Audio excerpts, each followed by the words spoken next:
सद्गुरु साईनाथ महाराज की जय। మనం ఏదైనా ఒక సత్కార్యం చేసేటప్పుడు ఎలుగెత్తి భగవన్నామం చేసినట్టయితే మానసికంగా మనం సంసిద్ధులం అవుతాం. మరొకసారి బాబాకి జయ చెప్పుకుందాం. బాబా వారికి జయ చెప్పడం అంటే ఈ ప్రపంచంలో ఇంతవరకు ఉద్భవతారమూర్తులకు మహాత్ములకు అందరికీ కూడా మనం నమస్కరించిన పుణ్యఫలం లభిస్తుంది. సమస్త దేవతలు అనుగ్రహిస్తారు, సమస్త జీవులు సంతోషిస్తాయి. అందుకని సాయినాథుల వారి నమస్కారము సర్వజీవహితము, సర్వలోకహితము, ఆత్మాశ్రయ హితం కూడా మనకు కూడా మేము చేస్తున్నాము.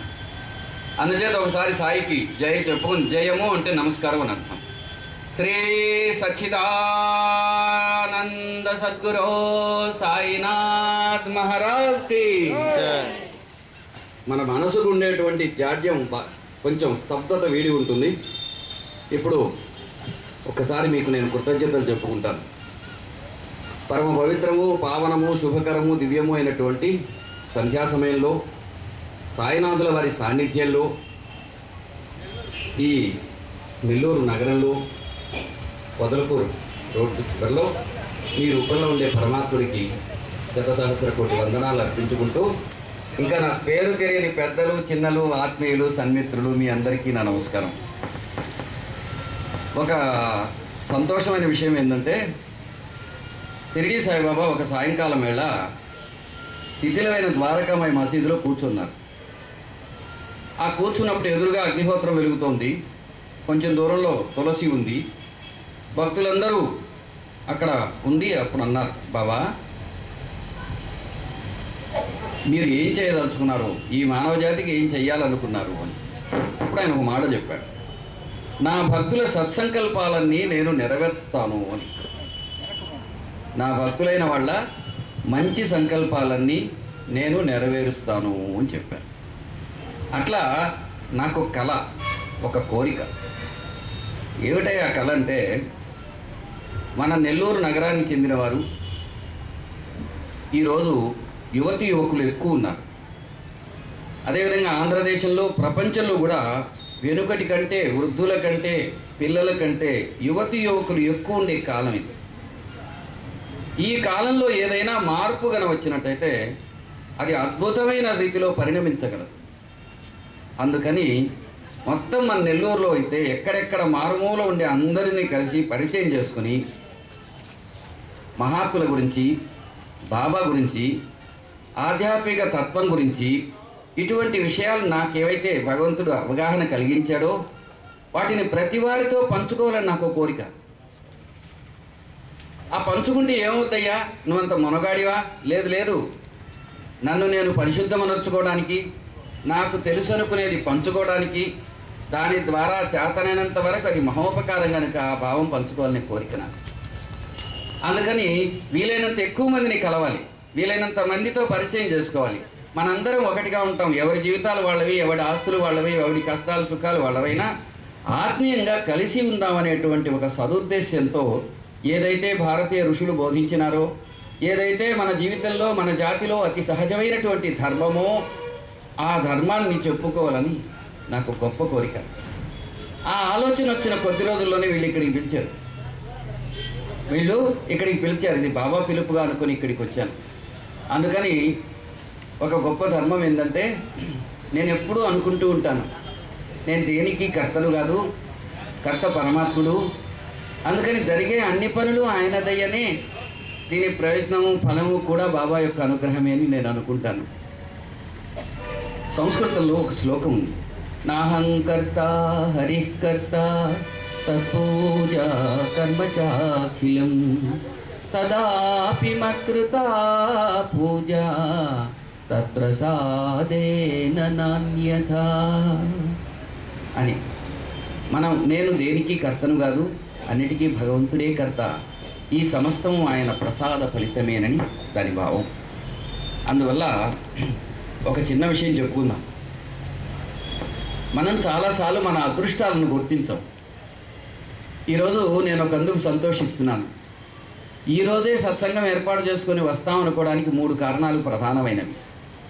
మీ మందిరం నిర్వహించేవారు, మందిరానికి వచ్చే భక్తులు, మీరందరినీ ఒకసారి చూచి నేను ధన్యమవ్వచ్చును అనుకున్నాను. ఇది మొదటి కారణం.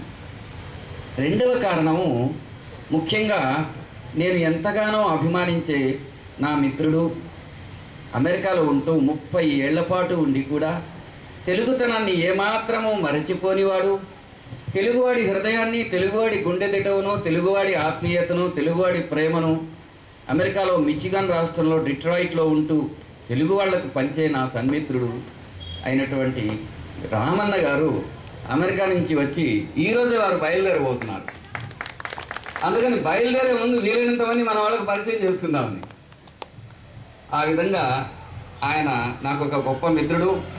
ఎప్పుడైనా మీ బిడ్డలు ఎవరైనా అమెరికాలో వాళ్ళ ఊరు వెళితే ఆయన బాగా ప్రఖ్యాతుడు. అక్కడ వాళ్ళని కలిసి ఆయన సహాయం ఎప్పుడైనా పొందవచ్చును. ప్రపంచం చిన్నదైపోయిన ఈ రోజుల్లో మహా మంచివారైనటువంటి ఒక సన్మిత్రుని పరిచయం చేసుకోవడం ఇది నాకు ఒక మరో అవకాశంగా నేను భావిస్తున్నాను.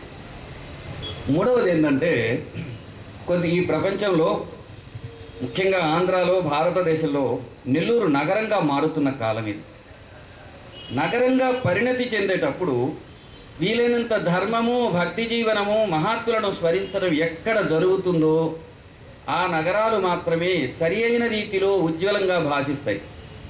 ఎక్కడైతే సద్భక్తి, ధర్మము, మహాత్ముల స్మరణ జరగవో అవి పతనం చెందుతున్నాయి. ఇది నేను చరిత్రలో అనేకసార్లు గమనించాం. శ్రీలంకలో సాధు సత్పురుషులు తుడుచుకు పెట్టుకుపోగానే అక్కడ అంతర్యుద్ధం వచ్చింది. కాశ్మీర్లో పరమ పవిత్రమైన పండితులందరినీ, ధర్మాత్ములందరినీ అక్కడి నుంచి తరిమివేసిన తర్వాత రావణ కాష్టం కాలుతోంది. ఆఫ్ఘనిస్తాన్లో ఉత్తమమైన సద్ధర్మం చెప్పుకునే వ్యక్తుల్ని తీసివేసిన తర్వాత బూడిద మిగిలింది. ఇరాన్, ఇరాక్ దేశాలలో కూడా దాదాపుగా ధర్మాన్ని దృష్టిలో పెట్టుకునేటువంటి వ్యక్తులు ఎక్కడైతే లేకుండా పోతారో అక్కడ ఎక్కడ లేని అశాంతి కలుగుతూ వస్తుంది. అందుకని ఎప్పుడు కూడా నగరాలలో ఎక్కడైనా జనావాసాలలో మహాత్ముల స్మరణ జరగవాలి. ఈ మహాత్ములలో ఈరోజు ఎన్నో కులాలు, మతాలు ఇవన్నీ మనకు ఎదురుగా కనిపిస్తూ ఉంటాయి. మనకి నిజంగా భగవంతుడి కంటే కూడా ఆచారం పేరుతో మన మనసులో గూడుగట్టుకున్న భావాలు మనని పట్టేస్తాయి. షిరిడి సాయిబాబా ఈ భూమి మీద ఇప్పటికీ కూడా చాలా కొద్ది మంది చేతనే సరిగా అర్థం చేసుకోబడుతున్నారు. ఎక్కువ మంది చేత ఆయన సరిగా అర్థం చేసుకోబడటం లేదు. కారణం ఏంటంటే, బాబా వారి గురించి వచ్చిన పుస్తకాలు తక్కువ. సాయిబాబా గురించి మొత్తం ఏ భాషలో అయినా సరే వచ్చిన పుస్తకాలు తక్కువ. వాటిలో ఉండే వివరణ, విశ్లేషణ, విపులీకరణ చాలా పరిమితమే. అయితే ఇంకా కూడా దాని మీద పరిశోధన జరగవలసిన అవకాశం ఎంతో ఉన్నది. పూజ్యుడైనటువంటి ఒక తండ్రి భరద్వాజ్ మాస్టర్ గారు ఈ జిల్లాలో పనిచేసేటప్పుడు బాబా గురించి విస్తృత పరిశోధన చేసి ఇప్పుడు ఉండే వాటిలో ఒక మెరుగైన గ్రంథాలను రాశారు. అయితే ఆయన చేసిన 19 సంవత్సరాల కృషి కంటే కూడా కృషి చేయవలసిన అవసరం ఉంది. ఎందుకనంటే బాబాను అర్థం చేసుకోవటం, ఆయన గారి తత్వాన్ని ఒక్కసారిగా జీర్ణింపజేసుకోవటం, ఎప్పుడైతే మన భారతదేశంలో ఉండే మాసెస్లో, జనాలలో 100కి 2 ఒక్కరో గన భారతీయ తత్వాన్ని గన బాగా ఎక్కించుకుంటే మొత్తం ప్రపంచమంతా మారిపోతుంది. భారతదేశం ప్రపంచానికి మొకటాయమానంగా మారుతుంది. ఇటీవలే 125వ సంవత్సరం జరుపుకున్న ఒక తెలుగు కవి ఒక కవిత్వం చెప్పారు. ఎల్లలోకము ఒక్క ఇల్లై, వర్ణభేదములెల్ల కల్లై, మతములన్నీ మారిపోవును, జ్ఞానమొక్కటే నిలిచి వెలుగును. ఒకరోజు మత దృష్టి చాలా ఉత్తమ ఆదర్శంతో ఈ భారతదేశంలో వచ్చింది. కానీ ఈరోజు దాని యొక్క పైశాచిక పరాకాష్ఠాన్ని మనం చూస్తున్నాం. అదేవిధంగా వర్ణ వ్యవస్థ ప్రపంచంలో తలమానికంగా పరిఢవిల్లిన జాతి భారతీయులు.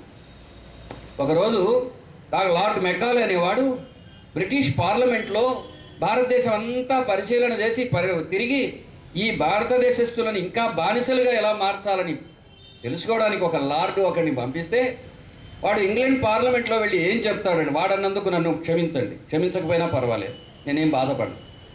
నా జాతిని పరాభవించిన వాడు, నా జాతి ధర్మాన్ని నాశనం చేసిన వాడిని నేను క్షమించవలసిన అవసరం లేదు.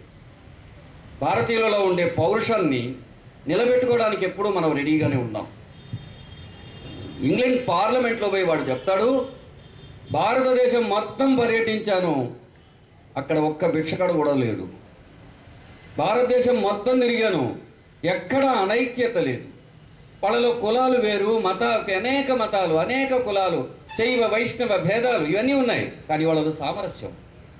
రాజు పేదవాడు, కూలివాడు ధనికుడు నిర్ధనుడు అందరూ కలిసి ఒక అద్భుత సమాజం ఉంది. వాళ్ళ సంస్కృతి యొక్క గొప్పదనం, దాన్ని పాడు చేస్తే కానీ మన బ్రిటిష్ వాళ్ళం అక్కడ మనం ఉండలేము అని చెప్పి వాళ్ళు చెప్పిన మాట బ్రిటిష్ పార్లమెంట్లో వాళ్ళే రికార్డ్ చేసుకున్న కాపీలు ఇంటర్నెట్లో దొరుకుతాయి. మీకు దొరకకపోతే నాకు ఒకసారి కాల్ చేయండి, నేను పంపిస్తాను. అందువల్ల 1000 సంవత్సరాలు పరాయి పాలనలో బానిసత్వంలో మగ్గిపోయిన భారత జాతి మనం ఇంకా కావలసినంత మేల్కొనలేదు. దీనిని 1857వ సంవత్సరంలో సుమారుగా షిరిడి సాయిబాబా 54-50 ఏళ్ల మధ్యలోనే షిరిడీలో ప్రకటమయ్యారు.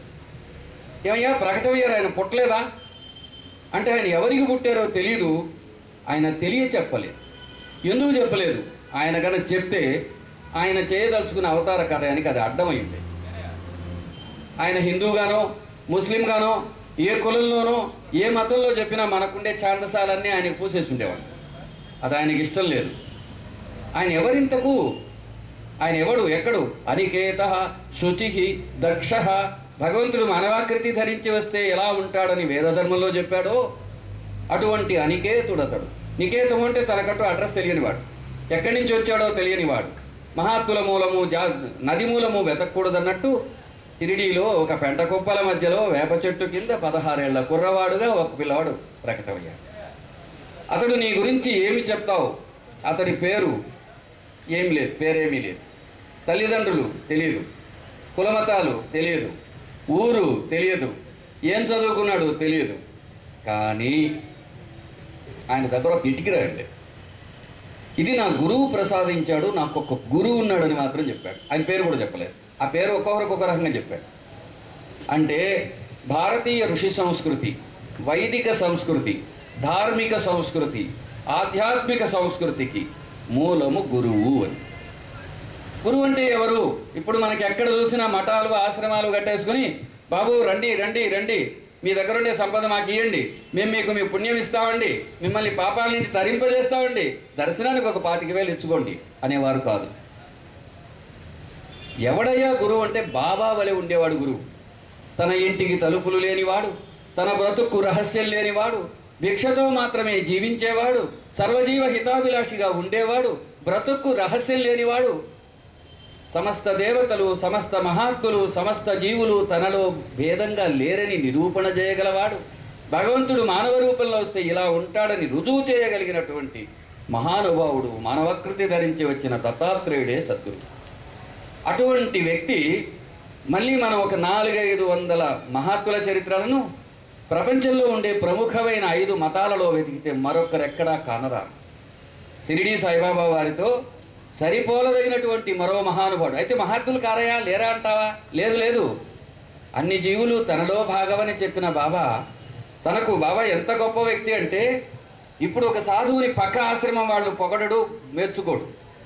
ఆ రోజుల్లో బాబా వేలాది మంది ఆయనను ఆరాధిస్తూ ఉంటే, ఆయన ఎదురుగా నిలబడి ఆయనకు హారతిస్తూ ఉంటే, హారతి తుకారామా స్వామి సద్గురుధామ అని పాడితే ఆయన ఎప్పుడో వాడు అనుకోకుండా తుకారాంకు 2 చేతులు ఎత్తి ప్రణామాలు చేసేవారు. కొంచెం సేపు అయిన తర్వాత మహారాష్ట్రనంతా భక్తి పారవశ్యంలో ముంచివేసినటువంటి జ్ఞానదేవుడి గురించి తర్వాత హారతి చెబుతారు.